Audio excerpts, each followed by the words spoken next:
ఆదికాండము 7వ అధ్యాయము. యెహోవా, ఈ తరము వారిలో నీవే నా ఎదుట నీతిమంతుడువై యుండుట చూచితిని గనుక నీవును నీ ఇంటి వారును ఓడలో ప్రవేశించుడి. పవిత్ర జంతువులలో ప్రతి జాతి పోతులు 7ను, పెంటులు 7ను, పవిత్రములు కాని జంతువులలో ప్రతి జాతి పోతును, పెంటియు 2ను, ఆకాశ పక్షులలో ప్రతి జాతి మగవి 7ను, ఆడువి 7ను నీవు భూమి అంతటి మీద సంతతిని జీవముతో కాపాడునట్లు నీ యొద్ద ఉంచుకొనుము.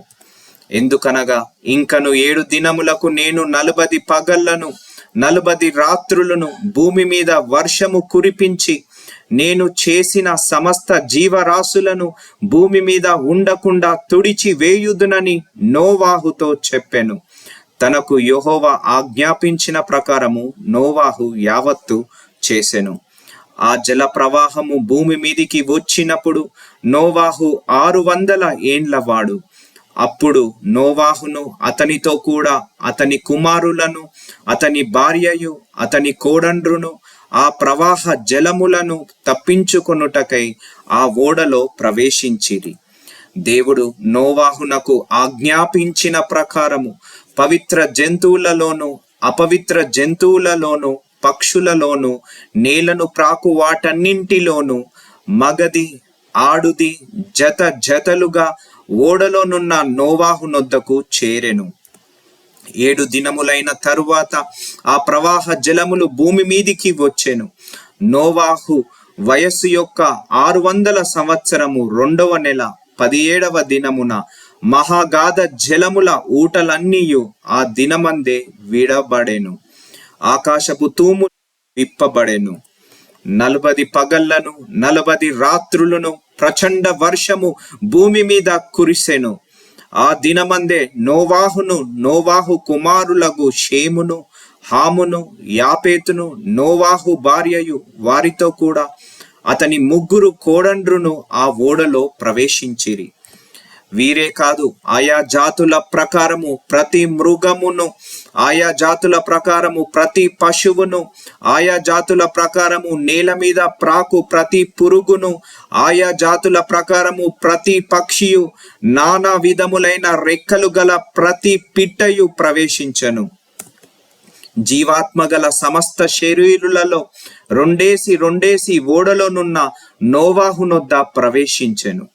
ప్రవేశించినవన్నీయు దేవుడు అతనికి ఆజ్ఞాపించిన ప్రకారము సమస్త శరీరులలో మొగదియు ఆడుదియు ప్రవేశించెను. అప్పుడు యెహోవా ఓడలో అతన్ని మూసివేసెను. ఆ జల ప్రవాహము 40 దినములు భూమి మీద నుండగా జలములు విస్తరించి ఓడను తేలచేసినందున అది భూమి మీద నుండి పైకి లేచెను. జలములు భూమి మీద ప్రచండముగా ప్రబలి మిక్కిలి విస్తరించినప్పుడు ఓడ నీళ్ల మీద నడిచెను.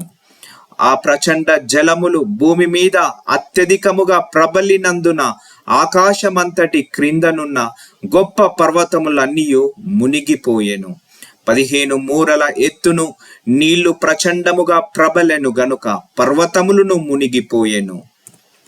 అప్పుడు పక్షులేమి, పశువులేమి, మృగములేమి, భూమి మీద ప్రాకు పురుగులేమి, భూమి మీద సంచరించు సమస్త శరీరులేమి, సమస్త నరులేమి చచ్చిపోయిరి. పొడి నేల మీదనున్న వాటన్నింటిలోనూ నాసికా రంధ్రములలో జీవాత్మ సంబంధమైన ఊపిరి గలవన్నీయు చనిపోయెను. నరులతో కూడా పశువులను, పురుగులను, ఆకాశ పక్షులను, నేల మీదనున్న జీవరాశులన్నీయు తుడిచివేయబడెను. అవి భూమి మీద నుండకుండా తుడిచివేయబడెను. నోవాహుని అతనితో కూడా ఆ ఓడలో నున్నవియు మాత్రము మిగిలియుండెను. 180 దినముల వరకు నీళ్లు భూమి మీద ప్రచండముగా ప్రబలెను.